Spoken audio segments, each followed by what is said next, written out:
गोजोन मोनाबिलिनि बयखौबो बर' निउसनि गोदान खौराङाव बरायबाय। आसा खालामो नोंथांमोना खौरांखौ जोबजाबसिम नायलांगोन। अन्नानै चेनेलाव गोदानै फैदोंबा शेयार आरो साबस्क्राइब बानायदो। दिनैनि गोदान खौरांफोरावनो दङ।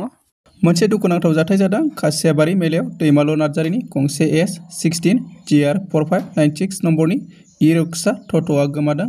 बेनिखायनो गोमाजानाय दैमालु नार्जारि बिथाङा सोरबाफोर नुसनबायब्ला जानबुं नम्बर 9395990710 आव खौरां हरनो थाखाय खावलायदों गोमाजानाय बिगोमाया। बिटिआरनि बारग' CM प्रमद बर'जों लोगोसे बारग' EM राकेश ब्रह्मआ BTCनि एमसिएलए महरै समायखिरा लाबाय होननानै खौरां मोननाय जादों। BTCLAनि बुंथिगिरि त्रिदेब दैमारिया दिनै समायखिरा लाहैयो BTC एसेम्बलि जथुम्मा नब्लङाव बिथांमोनखौ। आसाम आरो बड'लेण्ड ओनसोलनि थाखाय मोनसे गोजोनथाव खौरां लोगोसे गोग्गानाय बाथ्रा। दीप्ति बसुमतारीया चीन हादराव खुंजानाय मिस फ्रेन्डशिप इन्टारनेशनेल 2025 बादायलायनायाव भारतखौ रिप्रेजेन्ट खालामनानै हादोर गेजेरारि थाखोआव गावनि दावगानायखौ जागायो। सासे मेगा मिस बिमुं मोननाय दीप्ति बसुमतारीया बुहुमनां जौसाङाव आगान सुरनायजों लोगोसे सा-सानजा भारतनि समायनाथि, फोरमायथि आरो हारिमुआरि गोख्रोंथिखौ लानानै थाङो। बिथांनि बाहागो लानाया भारतनि बायदि रोखोमनि समायना आरो दोरोंखौल' दिन्थियाखै, नाथाय हादोरनि गेजेरारि प्लेटफर्मफोराव गावसोरनि सिनायथि होनो लुबैग्रा गोबां लाइमोन आइजोफोरनि थाखाय थुलुंगानि मोनसे बिदिन्थिबो जादों।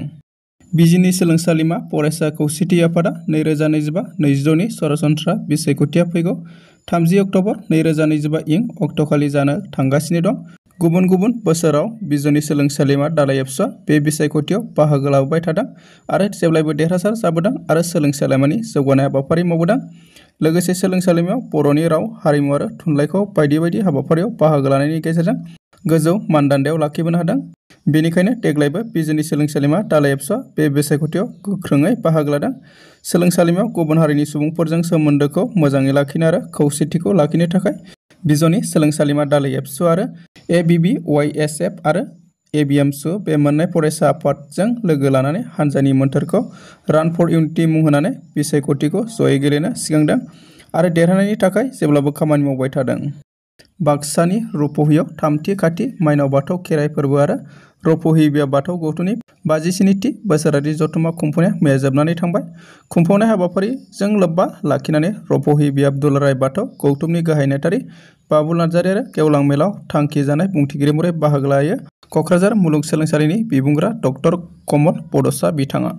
फैगौ 30 आरो 31 अक्ट'बर 2025 इं अक्ट'खालि सानैनि मेहेरगोनां हाबाफारिजों थुलुंगानि थान्दै महेश्वर मुसारि फोथायफुनजि आफाद आरो बिजिनि दख'रा एबसुनि बानजायनायाव थुलुंगानि थान्दै महेश्वर मुसारिनि 25थि मुंख्लं सान एबा रुफाथि मायथाइ मुंख्लं सान फालिनाय हाबाफारिखौ चिरां जिल्लानि बिजनि सिङाव थानाय फस्लाबारिनि गेवलां फोथाराव गाजा गोमजायै खुंफुंनो थि खालामदों होननानै खौरां मोननाय जादों।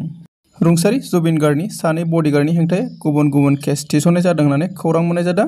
नन्देस्वर बरा आरो परेश बैसबनि बेरेखायै 28/25 आरो 29/25 नि सिङाव केस थिसनदों होननानै मिथिना मोननाय जादों। सानैनावबो मोननांगौ बेथननिफ्राय बांसिन रां दंमोन होननानै मिथिना मोनदों।